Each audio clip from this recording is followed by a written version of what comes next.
আল্লাহ রে আল্লাহ রহম করো, আমি পাপী রে দয়া করো। এই দুনিয়ার মালিক তুমি, আমায় তুমি ক্ষমা করো। আল্লাহ রে আল্লাহ, আল্লাহ রে আল্লাহ।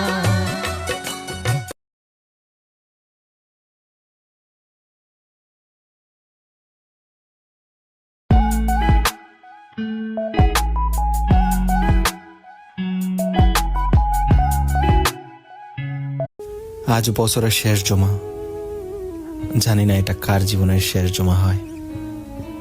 আল্লাহর কাছে একটাই দোয়া যে আল্লাহ তুমি সবাইকে মুমিন হিসাবে গ্রহণ করো। আমিন।